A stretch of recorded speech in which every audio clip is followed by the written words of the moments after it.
1995 সালে নির্মিত হয় মেঘনা গোমতী সেতুটি। 2 লেনের এই সেতুতে রয়েছে মোট 17টি স্প্যান। প্রতিদিন প্রায় 10 থেকে 12 হাজার যানবাহন সেতুটির উপর দিয়ে চলাচল করে।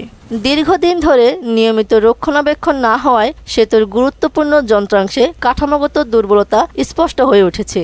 সেই সঙ্গে সেতুর পিলারের উপর জয়েন্ট স্প্রিং ও প্লাস্টিক চুরি করেছে দুর্বৃত্তরা। এর ফলে ভারী ট্রাক, বাস ও কাভার্ড ভ্যান চলাচলের সময় সেতুটির গোমতী নদীর দাউদকান্দি অংশে কম্পন সৃষ্টি হচ্ছে।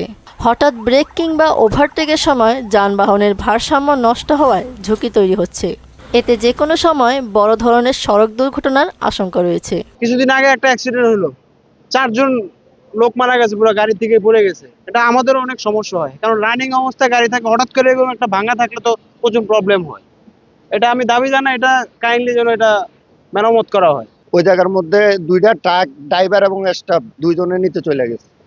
এই জায়গায় ব্রেক করার কারণে ব্রেক করতে ড্রিম করে যায় আপনার ব্রিজে মাইরা দিছে, দিয়া নিচে পড়া ডেড।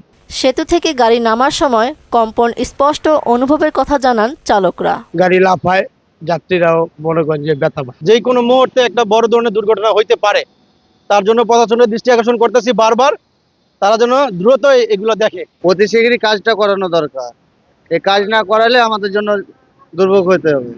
দুর্ঘটনা এড়াতে সেতু দিয়ে যান চলাচল সাময়িকভাবে বন্ধ রাখা হয়েছে বলে জানান নির্বাহী প্রকৌশলী। কর্তৃপক্ষের নির্দেশনা অনুযায়ী আমরা চাচ্ছি যে এটা দিয়ে হালকা গাড়িগুলো গেল, ভারী গাড়িগুলো মেইন ব্রিজ দিয়ে গেল, নতুন ব্রিজ দিয়ে।